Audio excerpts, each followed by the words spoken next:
என் பெயர் அச்சம் அரங்கநாதமாக இருக்கிறது. நீங்கள் எப்படி தைரியமாக பேசுகிறீர்கள்? நீங்களும் அப்படித்தானே பார்வையாளர் பேசுங்க. நீங்க ஒண்ணுமே சொல்ல மாட்டாங்க அப்படின்னு சொன்னாதான் பேச ஆரம்பிப்பாங்க. சரி, பேச்சுக்கள் எத்தனை வகை இருக்கு அப்படின்னு டோஸ்ட் மாஸ்டருடைய இணையதளத்தில் இருக்குது. நாம வந்து தயாரிக்கப்பட்ட பேச்சுக்கள் தான் இது பண்ண போறோம். இது வந்து பேச்சுக்கான யுக்திகளும் தயாரித்து வழங்கணும். ஒரு பேச்சு கூட எப்படி நல்லா பேச முடியும்? முன்னாடியே தயாரிச்சிட்டோம். ரெண்டாவது, நீங்க பேசி புரியல அப்படின்னா என்ன பண்ணணும்னா பின்னாடி இந்த மாதிரி செய்யணும். நீங்க பேசலனா கூட அதுல இருக்கு மக்களுக்கு செய்தி போய் சேர்ந்துடும். அடுத்து முடிஞ்சா பொருட்களையும் நீங்க பயன்படுத்திக்கலாம். பேசல எப்படி இருக்கணும் இப்ப எல்லாருமே சொல்லியிருப்பாங்க. மேடை பயன்பாடு, உடல் மொழி. ஏன்னா நீங்க அந்த பக்கம் இந்த பக்கம் நடந்தீங்கன்னாலும் அவங்க பார்ப்பாங்க. ஆனா தேவையான அளவு உங்களுக்கு உடல் மொழி இருந்தா உங்களுக்கு பேச சிறக்கும். இது போக எப்படி பார்வையாளர்களோட கவனத்தை கவர்றது அப்படிங்கறத உங்களுக்கு தெரியலன்னா கவலைப்படாதீங்க. உங்க கூட இருக்கவங்க நீங்க கேளுங்க. கேட்டு, ஏன்னா அவங்களுக்கு தெரிஞ்சிருக்கும் விரைவாக எப்படி கவனத்தை பெறுறது அப்படிங்கறதுக்கான குறிப்புகளை மத்தவங்க கிட்ட போய் கேட்டு தெரிஞ்சு எழுதி வச்சுங்க. இந்த நாளும் தெரிஞ்சது அப்படின்னா இருந்துச்சுன்னா தயாரித்து காட்சி உதவிகளை பயன்படுத்திட்டு பொருட்களை பயன்படுத்தி உடல் மொழி இது எல்லாமே இருக்கணும் இல்ல. இது நாளும் உங்களுக்கு தெரிஞ்சது அப்படின்னா ஒரு சிறந்த பேச்சு உங்களால வழங்க முடியும். அரங்க பேச்சு இல்ல இது. நல்ல இது தயாரித்து வழங்குதல். எப்படி பேச தொடங்குறது? எப்படி பேச தொடங்குறது? உடனே உங்களுக்கு எப்படி பேச தொடங்கணும்? ஒரு பேச்சு தொடங்குறது எப்படி இருக்கணும்? உடனே நம்ம என்ன சொல்லணும்? கண்டதெல்லாம் நீங்க சொல்ல வேண்டாம், படிச்சு கிடிச்செல்லாம் பேச வேண்டாம். நீங்க என்ன கஷ்டப்பட்டீங்க, நீங்க என்ன உணர்ந்தீங்க, உங்களுடைய சுய அனுபவத்தை சொல்லுங்க. அப்படி சொன்னாலே போதும் அப்படின்னு. அதுதான் உண்மையிலே நம்பகத்தன்மையான பேச்சா இருக்கும். சரி, பேச்சாளர் மன்றத்துல ஒரு பேச்ச நல்லா தொடங்குறதுக்கு சில யுக்திகள் இருக்கு. அதுதான் நம்ம அடுத்து பார்க்க போறோம். தொடக்கம் கேள்வியா இருக்கலாம். எனக்கு ரொம்ப பயமா இருக்கு, உங்களுக்கு அப்படின்னு கூட நீங்க தொடங்கலாம். இல்லனா ஒரு சப்தமா கூட இருக்கலாம். தொடக்கம்ங்கிறது ஏதோ ஒரு பொருளை டப்புனு கீழே போட்டுட்டு நீங்க பேச இருக்கலாம். பாருங்க, ஒன்று கீழே விழுந்துருச்சா எல்லாரும் பேச்சை கவனிக்க ஆரம்பிப்பாங்க. மூணாவது கதையா இருக்கலாம். கதை சொன்னா குட்டி ஸ்டோரி சொல்லட்டா அப்படின்னா எல்லாரும் கேட்பாங்க. கரெக்டா? அடுத்து செய்கையாக இருந்தாலும் அது பேச்சுடைய தொடக்கமாக இருக்கலாம். சோ இந்த நாளும் வந்து உங்களுடைய பேச்சின் தொடக்கமாக இருக்கலாம். சரி, பேச்ச தொடங்கியாச்சு. அப்ப பேச்சுக்குள்ளார என்ன இருக்கணும்? நம்ம ஏற்கனவே சொல்லியிருக்கோம், சுய அனுபவம் தான் பெரும்பகுதி இருக்கணும். மேற்கோள்களை நீங்க பயன்படுத்தலாம். நீங்க வந்து ஒரு கருத்து சார்ந்த ஒரு பேச்சு கொடுக்க போறீங்க அப்படின்னா தரவுகள் நிறைய இருக்கணும். வாய்க்கு வந்தது பேசாம நிறைய இது தரவுகளோட இருந்துச்சு அப்படின்னா உங்களுடைய பேச்சு கேட்க வந்தவங்களுக்கு ஆஹா, நம்ம ஒரு பேச்சு கேட்டிருக்கோம், நிறைய நம்ம கத்துக்கிட்டு இருக்கோம் அப்படின்னு சிறப்பாக உங்க பேச்சு அமையும். இந்த மூணும் உங்க பேச்சுல இருக்க மாதிரி பாத்துங்க உள்ளடக்கத்துல. அடுத்து உங்க பேச்சை நிறைவு செய்யல என்ன இருக்கணும்? அடுத்த நடவடிக்கைக்கு கோருதல். இங்கிலீஷ்ல என்ன சொல்லுவாங்க?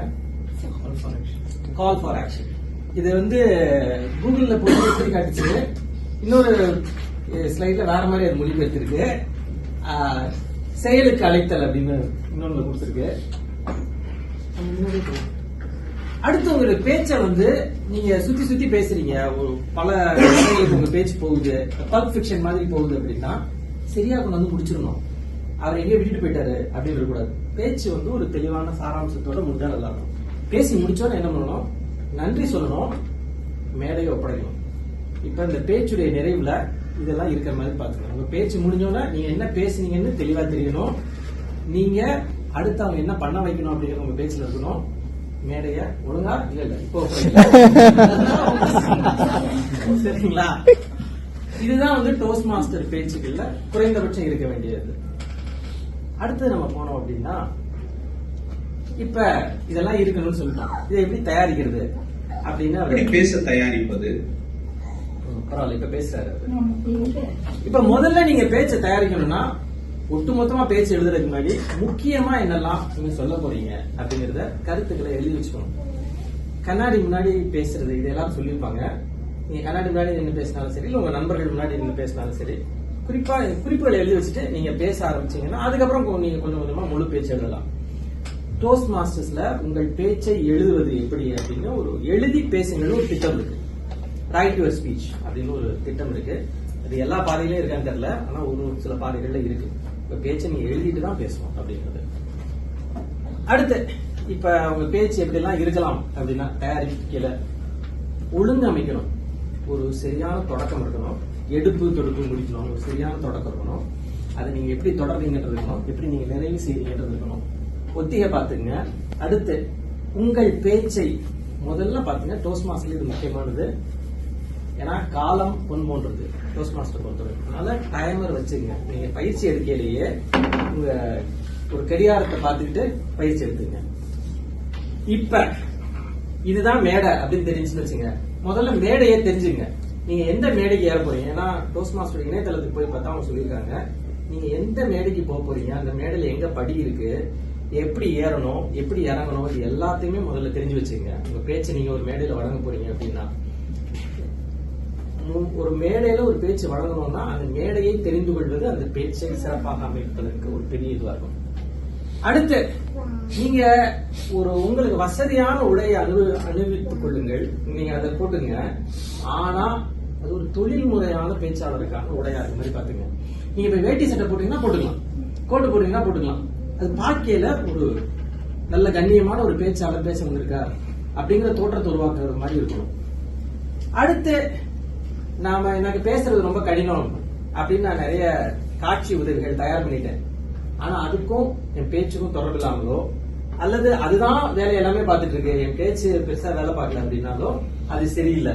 நீங்க நகைச்சுவையா ஒரு பேச்சு இருக்கு, ஆனா உங்களுடைய காட்சி உதவி சீரியஸா இருக்குன்னு வச்சுங்க, அப்ப ஒட்டாது. அதனால உங்க காட்சி உதவி ஒட்டுற மாதிரி இருக்கணும். நீங்க நகைச்சுவையா பேச்சு போட்டீங்கன்னா இங்க ஒரு 4-5 கார்ட்டூன் எல்லாம் போட்டுக்கணும், பீம்பா எல்லாம் போட்டுக்கணும்.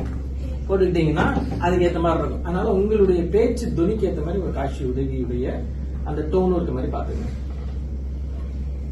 சரி, இப்ப இவர் டோஸ்ட் மாஸ்டர் சேர்ந்துருவாரா? சேர்ந்து கேக்குறாரு, இதை எப்படி எடுத்துக்கீங்க? யாருப்பா இங்க டிபிஎம் வரலையா? டிபிபி யாரு? அவங்களும் வரலையா? தலைவர் இப்படி ஒருத்தர் உங்ககிட்ட கேட்டாருன்னா என்ன சொல்றீங்க? நான் பேச்சாளர் மன்றத்துக்கு வரணும், என்ன எப்படி எடுத்துக்குவாங்க? என்ன சொல்லணும் அப்படின்னா, பேச்சாளர் மன்றத்துக்கு அதான் நீங்க சொன்னதான், பேச்சாளர் மன்றத்துக்கு தைரியமா வாங்க.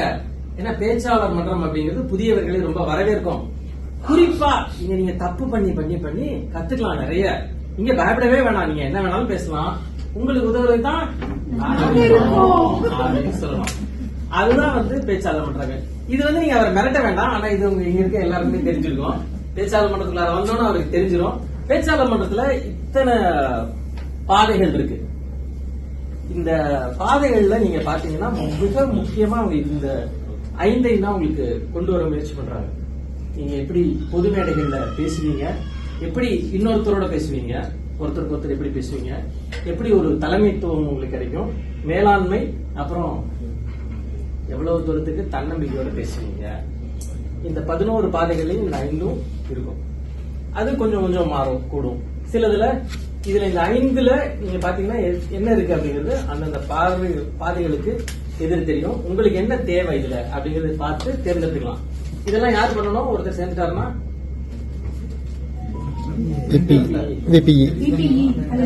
கல்வி பண்ணணும். கல்வி வந்திருக்காங்கல்ல, கல்வி வந்திருக்காங்கல்ல. சரி, இப்ப இது வந்தோட இந்த பிரச்சனை வந்துடும்ல. அவர் உள்ள போட்டா என்ன சொல்லுவீங்க? வெற்றி பெறுவது எப்படி? அவர் ஒரு போட்டியில போட்டுருவீங்க. நீ ஏதோ திட்டம் கூட தயாரிக்கலன்னா கூட பரவாயில்லப்பா, ஏதோ ஒரு பேசு போட்டியில. சில போட்டிகள்ல மட்டும்தான் 2 திட்டம் முடிச்சோட நீ பேசணும், இப்ப நீ பேசிக்கலாம் அப்படின்னு தள்ளி விட்டுருவீங்கல்ல. அப்ப அவர் பயப்படுவாரு. ஐயோ அவங்க எல்லாம் நல்லா பேசுறாங்க, நான் எப்படி போய் பேசுவேன், நான் போன தடவை தான் போட்டிக்கு போனேன், அவ்வளவுதான், எனக்கு நம்பிக்கையே இல்ல. அப்ப நீங்க என்ன சொல்லணும் அவர்கிட்ட?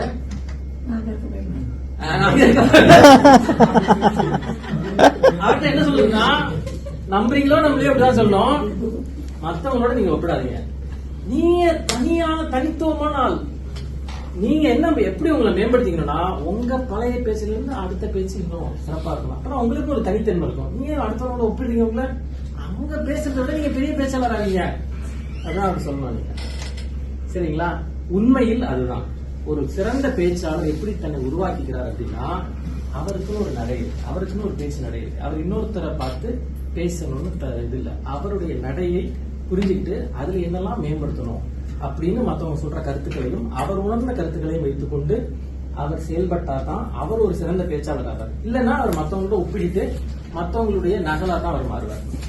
அதனால ஒரு சிறந்த பேச்சாளர் தன்னுடைய முந்தைய பேச்சிலிருந்து தன்னுடைய அடுத்த பேச்சு சிறப்பாக அமைவதற்கான பணிகளை அவர் செய்யணும். சரி, இது என்னது? அதுவும் வீடியோ. இப்ப வந்து பேச்சாளர் மன்றம் சொல்லுது, இருக்கிறதுலயே சிறந்த பேச்சு நீங்க தயாரிக்கணும் அப்படின்னா என்ன பண்ணணும் அப்படின்னு சொல்லுது. அது வந்து தட்டினீங்கன்னா ஒண்ணும் இல்ல, கை விரியும். அது போய் பரவாயில்ல, ஒண்ணும் இல்ல, போயிடுச்சு. ஒரு 5 கருத்துக்கள் அவங்க சொல்றாங்க. இருப்பதிலேயே சிறந்த பேச்சை நீங்க வழங்கணும்னா 5 கருத்து, 5 யுக்தி இருக்கு அப்படின்னு அவங்க சொல்றாங்க. அடுத்து நீங்க பாத்தீங்கன்னா இது வந்து ஆங்கிலத்துல போய் பாத்தீங்கன்னா பில்ட் அ கிரேட் ஸ்பீச் அப்படின்னு இருக்கும். டோஸ்ட் மாஸ்டருடைய இணையதளத்துல இது இருக்கும். முதல்ல நீங்க என்ன பண்ணணும், நான் எல்லாத்தையும் எடுத்து போடல, எல்லாத்தையும் எடுத்து போட்டோம்னா இந்த இது ஃபுல்லா இதுவாயிடும். முதல்ல நீங்க என்ன பேச போறீங்க அப்படின்றத தீர்மானிக்கணும். உங்களுடைய உரை கற்பிப்பதற்கானதா, விழிப்புணர்வுக்கானதா, கதை சொல்வதற்கானதா, நகைச்சுவைக்கானதா, எல்லாரும் முதல்ல நீங்க தேர்ந்தெடுக்கணும். அது தேர்ந்தெடுத்தா தான் அடுத்து உங்களால எப்படி பேச போறீங்க. நீங்க இப்ப நகைச்சுவைனா அது அதோடைய பேச்சு துணி வேற மாதிரி இருக்கும், கல்வினா அது பேச்சு துணி மாதிரி இருக்கும், விழிப்புணர்வுனா அதோடைய பேச்சு இருக்கும். முதல்ல அது கிடைச்சிருச்சுன்னா தான் நீங்க பேச ஆரம்பிக்கணும். 2வது, ஒரு பேச்சை தொடங்குறது எப்படின்னு முதல்ல தெரிஞ்சுக்கணும். முதல் 5 வார்த்தைகளுக்குள் நீங்கள் பார்வையாளர்களை ஈர்க்கலன்னா கொஞ்சம் கடினம். 6வது வார்த்தையிலிருந்து ஈர்க்கலாம் நீங்க நினைச்சீங்கன்னா, ஏன்னா முதல் 30 நிமிடத்துக்கு 30 வினாடிகளுக்கு அப்புறமே பார்வையாளர்களை நீங்க கவர முடியும்னா அவங்களை நீங்க தக்க வைக்க முடியாது. அதனால 5 வார்த்தைகளுக்குள் தலைப்பும் ரொம்ப ஈர்க்க வைக்கிற மாதிரி தலைப்பா வச்சுக்கணும். ஏன்னா பேச்சு நீங்க இது பண்ணிட்டீங்க, தலைப்பு ரொம்ப ஈர்க்கக்கூடியதா இருக்கணும். குட்டி ஸ்டோரி சொல்லட்டான்னு கூட தலைப்பு வைக்கலாம் தான். ஆனா அது இந்த கூட்டத்துக்கு ஈர்க்குமான்னு பாத்துக்கணும், இங்க இருக்க பார்வையாளர்களை பொறுத்து. அது பல கூட்டத்தை ஈர்த்து, அதுதான் பல கூட்டத்தை இருக்குன்னா அப்படியா, அப்ப அது கூட்டத்துக்கு ஏற்ற மாதிரி இருக்கும். இப்ப நீங்க ஒருவேளை பேச்சு வந்து சுத்தி சுத்தி போகுது அப்படின்னா அது தெளிவா ஒரு இடத்துல அந்த சுழற்சி நிக்கிற மாதிரி இருக்கணும். இத பத்தி இது எப்படி பேசலாம் அப்படின்னு சர்க்குலர் ஸ்ட்ரக்சர் அப்படின்னு சொல்லி அவங்க டோஸ்ட் மாஸ்டர் இணையதளத்துல இருக்கு, எப்படி பேசுறது அப்படின்னு. நீங்க அதுக்கு முன்னாடி இதெல்லாம் உங்க பேச்சுல நல்லா இருக்குன்னு நீங்க நினைக்கிறீங்களோ அதெல்லாம் முன்னாடி இறக்கிடணும். கத்துக்கிட்ட வித்தையெல்லாம் முன்னாடி இறக்கிடணும். அதுக்கப்புறம் சொல்ற நேரம் இருக்கும்போது இருக்காதோ, அதனால அது முன்னாடி பண்ணிடணும். இப்ப வந்து உங்களுடைய தலைப்பு எப்படி தொடங்க போறீங்க, என்ன பேச போறீங்கன்னு இருக்கு. பேச்சை நீங்க எழுதி முடிச்சுட்டு பேசி பார்க்கல 10 நிமிஷம் போகுதுன்னு வச்சுங்க. அப்ப என்ன பண்ணுவீங்க? 7 நிமிஷம் தான் பேசணும். எடிட் பண்ணணும். எது எடிட் பண்ணணும்? தேவையில்லாததை வெட்டணும். எடிட்டிங்லாம் தானே, தேவையில்லாதான் தவிர்க்கணும். 2வது, உங்க பேச்சுடைய நோக்கத்துக்கு அது பயன் தரல, எந்த விதத்துல உதவல அப்படின்னா அது தேவையில்லை, அது தூக்கிடலாம். இது டோஸ்ட் மாஸ்டர் இணையதளத்துல சொல்றாங்க. ரொம்ப முக்கியமா நீங்க பேசலன்னா உங்களுடைய பார்வையாளர்களையும் உங்களோட சேர்ந்து பயணிக்க வைக்கணும். அதனால நான் பேசுறதை விட நாமெல்லாம் சேர்ந்து செய்வோமா, நமக்கெல்லாம் இந்த பிரச்சனை வந்தது இல்லையா, இந்த மாதிரியான குரல்ல நீங்க பயன்படுத்துங்க. நான் இதை செய்தேன் அப்படிங்கறத விட நாமெல்லாம் இதை பார்த்திருக்கோம்ல, நாமெல்லாம் இதை செஞ்சிருக்கோம்ல அப்படிங்கறத கொண்டு வந்தீங்கன்னா பார்வையாளர்கள் நம்மளோட இணைந்து கொள்வார்கள். அடுத்து ஒரு கதையோ சவாலோ ஒரு கேள்வியோ கொடுக்குறீங்க அப்படின்னா அதை வந்து நீங்க சொல்லிட்டு அவங்களுக்கு கேட்கணும், உங்களுக்கு இந்த மாதிரி நடந்துட்டுல, இதை நீங்க எப்படி எதிர்கொண்டீங்க. எப்போதுமே பார்வையாளர்களை நீங்க நிறைய கேள்வி கேட்கலாம், நிறைய இல்ல, தேவையான இடங்கள்ல கேள்விகள் கேட்டு அப்படி கேள்வி கேட்டீங்கன்னா பார்வையாளர்கள் உங்களோட இருப்பாங்க. இப்ப எத்தனை பேர் இங்க இருக்கீங்க? எத்தனை பேர் தூங்கிட்டீங்க? சரி, அடுத்து இப்ப ஒரு பேச்சை நீங்க ஒரு 3-4 பத்திகளா பிரிச்சுட்டீங்கன்னு வச்சுங்க. ஒவ்வொரு பத்தியுடைய முடிவுலையும் நீங்க ஒரு பஞ்ச், இப்பெல்லாம் திரைப்படங்களை தான் சொல்றாங்க, பஞ்ச்ல நீங்க இது பண்ணீங்கன்னா அது எப்ப பஞ்சா நிக்கும் அப்படின்னா திரும்ப திரும்ப அதை பஞ்ச் கொடுக்கணும். மறுமுறை கூறுதல், முக்கிய புள்ளிகளை மீண்டும் மீண்டும் வெளியுறுத்தி அதை வந்து நீங்க வந்து ரொம்ப அழுத்தத்திற்குமா வர மாதிரி வச்சுக்கணும். அடுத்து நீங்க பேசிட்டு இருக்கல அப்பப்ப இடைவெளி கொடுக்கணும். அப்பதான் வந்து பார்வையாளர்களால சிந்திக்க முடியும், உங்களோட சேர்ந்து செயல்பட முடியும். எனக்கு நீங்க டைம் ஆகுதுல்ல, அதெல்லாம் இப்பயே முடிஞ்சு போச்சு.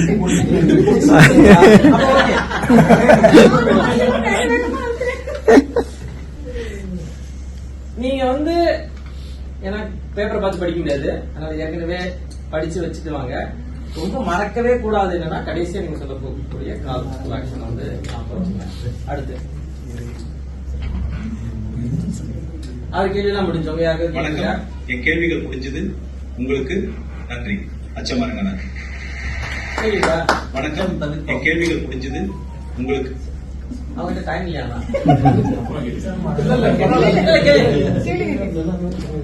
இல்ல நீங்க வந்து ஒரு ஸ்பீச்சை ப்ரிப்பேர் பண்ணும்போது டைம் பார்க்கணும்னு சொல்றீங்கல்ல.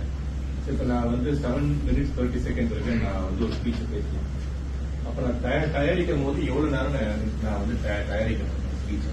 நீங்க குறைஞ்சது 7 நிமிஷம் பேச போறீங்க அப்படின்னா 6 நிமிஷம் தான் நீங்க பேசுறது மாதிரி பாத்துக்கணும். ஏன்னா நீங்க மேடையில ஏறணும்னா அதே வேகத்துல நீங்க பேசுறது இதுவா இருக்கும். ஏன்னா அந்த டைமர் பயன்படுத்த சொல்றது உங்களுடைய பேச்சு வேகத்தை நீங்க வந்து கூட்டுறதுக்கு குறைக்கிறதுக்காக தான். நீங்க வந்து எப்பவுமே மேடை ஏறணும்னா உங்க பேச்சு வந்து கொஞ்சம் வேகம் குறைவதா இருக்கும். அதனால 6 நிமிடம் நீங்க அதுல வந்து இந்த ஆடியன்ஸ் ரியாக்ஷனே உங்க சேர்த்துக்கு ஆமா. பண்ணணும். ஏன்னா ஒவ்வொரு கைத்தட்டலும் குறைந்தது ஒரு 10 வினாடிகள்ல இருந்து 5 வினாடிகள் வரைக்கும் அந்த பாஸ் நீங்க கணக்கில் எடுத்துக்கணும். நீங்க பேசி பழகிற அந்த பாஸ் எடுத்துக்கணும்.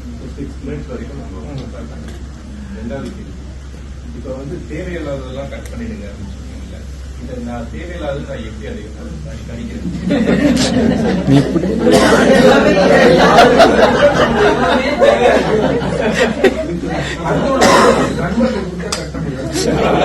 அதுக்கு ஆக்சுவலி இருக்கு. நீங்க கிரேட் ஸ்பீச் உள்ள போனீங்கன்னா இருக்கு. உங்களுடைய பேச்சுல நீங்க பேசுறீங்க, அதுக்கு வந்து ஆடியன்ஸ் வந்து உள்ள வர மாட்டாங்க, இன்வால்வ் ஆக மாட்டாங்க, ரியாக்ஷன் இல்ல. ஆனா அது நீங்க பேசணும்னு நினைக்கிறீங்கன்னு வச்சுங்க, அதை முடிஞ்ச அளவு வெட்டுறது நல்லது. ஆடியன்ஸ் இன்வால்வ் பண்ண முடியாத பேச்சுக்கள், அவங்களுடைய கவனத்தை ஈர்க்க முடியாதுங்கிறது வந்து நீங்க நான் எதுக்கு இந்த கொஸ்டின் கேட்டேன் அப்படின்னா, மோஸ்ட்லி இந்த மாதிரி சுச்சுவேஷன் நம்ம மென்டர்ஸ் கிட்ட நம்ம அந்த ஸ்பீச்சை நம்ம பேசி பார்த்து அவங்களுக்கு அவங்க கிட்ட நம்ம அந்த இது ஃபீட்பேக் வாங்கிக்கலாம். ஆமா, அவங்க கிட்ட பேசி நீங்க வாங்கிக்கலாம். அதுதான். மென்டாஸ் எல்லாருக்கும் மென்டாஸ் போட்டுருப்பாங்க. ஐயா ஒரு கேள்வி ஐயா ஒரு கேள்வி. இப்போ நீங்க கொடுக்கக்கூடிய 6 நிமிடம் கொடுத்துருக்கீங்க பேசுவதற்கு. அதுல வந்து நம்ம வந்து ஆரம்பிக்கும் போதே வந்து தலைவர், துணைத் தலைவர், மற்ற வந்தவர்கள் இவங்களை பத்தி பேசணும்ல. அதுல வந்து சில துணிகள் வினாடிகள் வந்து